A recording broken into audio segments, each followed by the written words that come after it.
At first glance, the Southern Caribbean appears calm, defined by tourism, trade routes, and open water. On the surface, there is little to suggest that anything is out of the ordinary. But beneath that calm exterior, something unusual is beginning to unfold. Across Puerto Rico and the U.S. Virgin Islands, long-dormant military infrastructure is quietly coming back to life. Facilities that have been silent for decades are suddenly being reactivated. And when the United States revives Cold War infrastructure, it is never without a strategic reason. That raises a critical question. Why is this happening now? To understand what is unfolding, we need to focus on one location in particular, Roosevelt Roads Naval Station. For decades, it was the largest naval base in the world and a core hub of American power projection. In 2004, the base was officially shut down, declared no longer necessary. Today, new reports suggest something very different is taking place. Runways are being upgraded, facilities reopened, and infrastructure quietly restored. Civilian spaces are being converted back into military zones with little public attention. The message is subtle but clear. A forward operating base is being rebuilt just minutes from South America. And it is not only naval bases undergoing transformation. At Henry E. Rolson Airport, changes no longer align with ordinary tourism demand. The airport is being reshaped into a logistics hub capable of supporting military transport. This infrastructure supports the movement of troops, equipment, fuel, and ammunition. Together, these sites form a coordinated support network.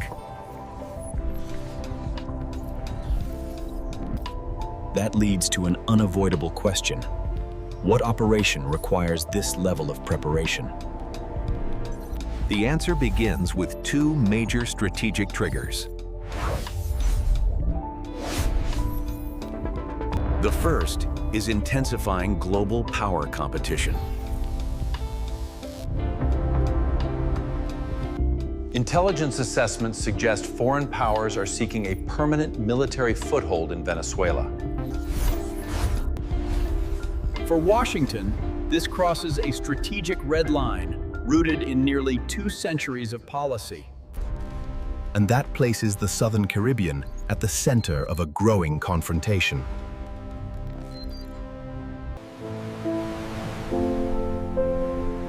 The second trigger driving this escalation is energy. Venezuela holds one of the largest proven oil reserves on the planet. In recent months, U.S. Coast Guard aircraft have been intercepting oil tankers leaving Venezuelan waters.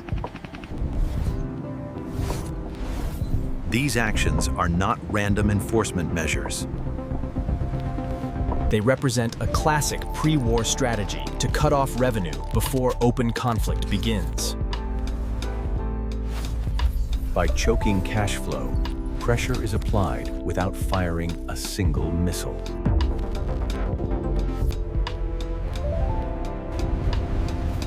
If conflict erupts, the U.S. Navy is not improvising.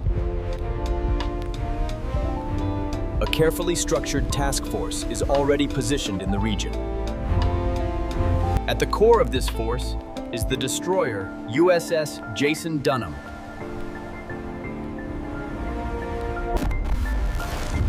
Its mission extends beyond missiles into electronic warfare.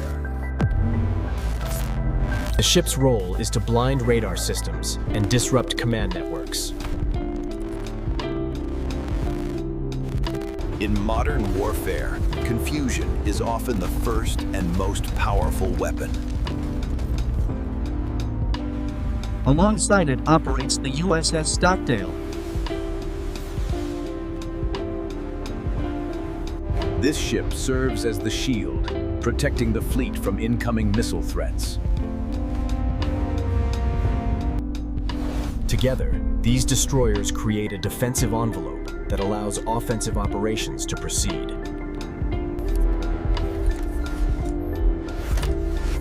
But defense alone does not explain the full picture.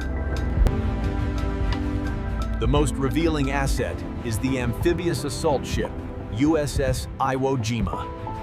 This vessel is designed to deliver forces directly onto hostile shores.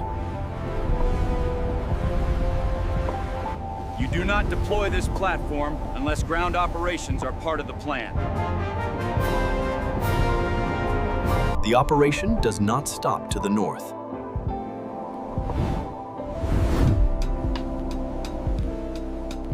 From the south, U.S. forces can seal off critical maritime exits. Ships like the USS Gravely monitor submarines and fast attack craft.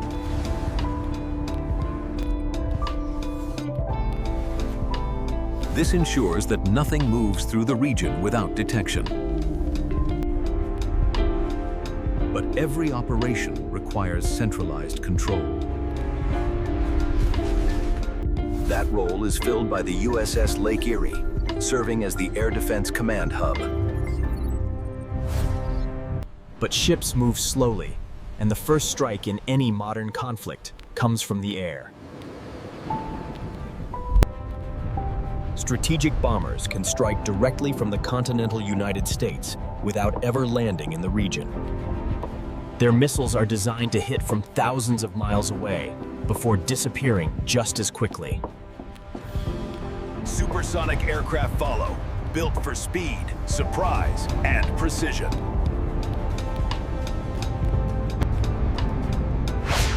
Stealth fighters penetrate defended airspace to remove air defense systems first. Once those systems are neutralized, control of the sky shifts decisively. Above it all, surveillance drones remain airborne for hours at a time. They watch for movement, waiting for targets to reveal themselves.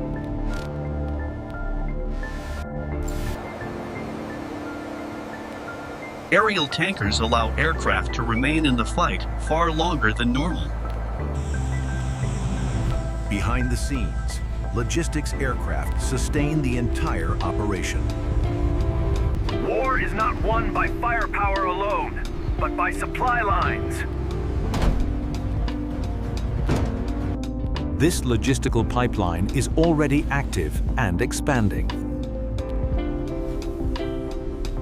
When bombers are on standby and forward bases reactivated, planning has moved beyond theory. The remaining question is not whether plans exist, but how they would unfold.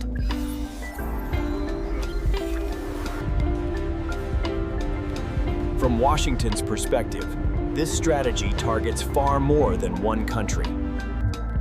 It combines surveillance, interdiction, and precision strikes to apply pressure.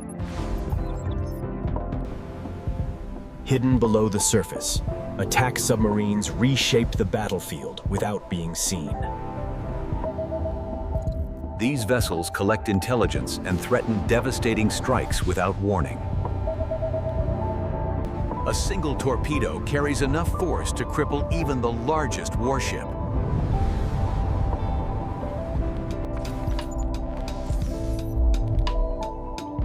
Venezuela understands it cannot match this power directly. Instead, it prepares a hybrid defense using geography, mass mobilization, and asymmetric tactics. Local knowledge and irregular tactics complicate maritime and aerial control. The likely outcome is not a single decisive battle, but a sustained hybrid conflict. External actors may further complicate the situation through indirect support. This is about influence, power projection, and control in a changing world. The Caribbean is no longer quiet. And the story unfolding here is far from over.